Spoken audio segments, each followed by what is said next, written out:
pairs of white and people of color applicants into these fine dining restaurants to see who would get hired. So they were white and people of color folks that looked, so we tried to make them look exactly as close to each other as we could. That city was one of the testers. Sitting this tall, 6-foot African man was paired with a equally tall white man. And they had to spend time like mimicking each other and learning each other's personalities so that when they walked into the restaurant, there was absolutely no other factor that could emerge from why they were treated differently than their race. And of course, so many times, the white man would walk into the restaurant and be hired on the spot, and cities would be told over and over again, we're not hiring now, we're not hiring now. And that happened over and over again. The reports coming out again ended up, 225 different pairs, Tippy was among them. But we also just went out to the restaurant and counted how many white people were in the front and how many people of color were in the back. Well, I tell you this because partly you'll read the report in January, but also because now we've gone national. Now,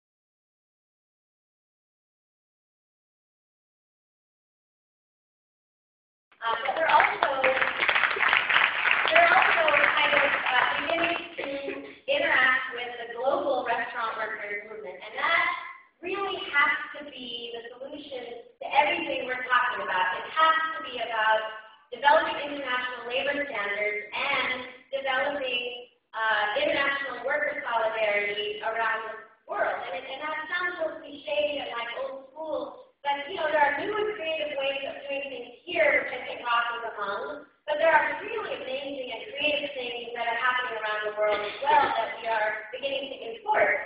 And that's we've been in talks with restaurant workers in England and in Canada, but most recently we got to meet with the Restaurant Workers Union in Mexico, thanks to Tigra, Francis.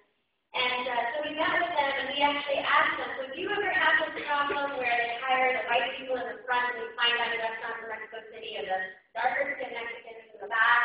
And they said, well, actually, we never really had that issue before.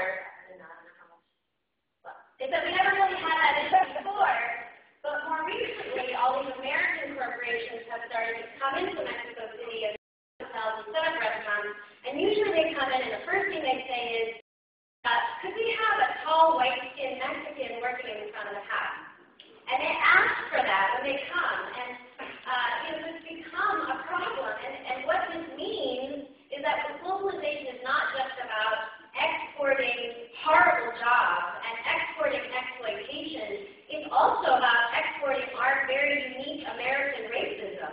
We are globalizing American racism. And not to say that these countries didn't have their own issues of skin color. I come from a country that's obsessed with skin color, obsessed with skin color, but there is a very unique American racism that we are exporting, and what is the response to that?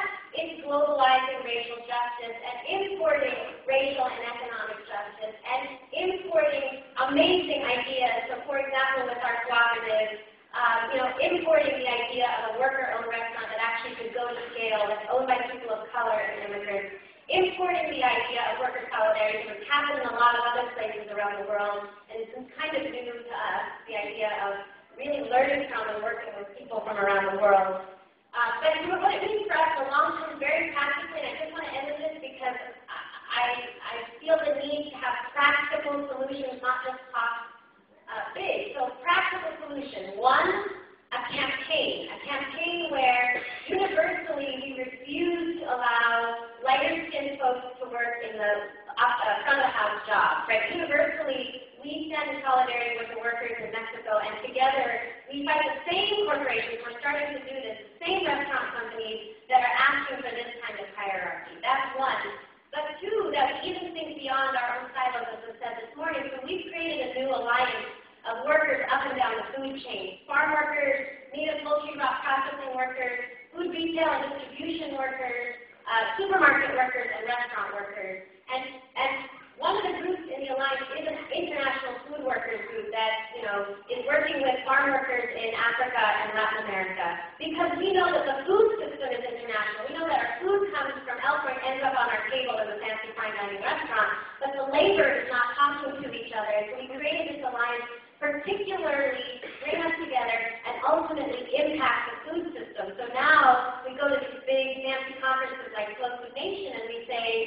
as long as you're thinking about sustainable and local food, let's talk about sustainable labor conditions, because you're never, ever going to have sustainable food systems without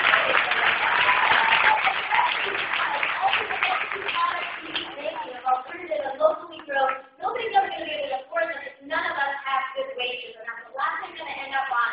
We want some economic stimulus. Let's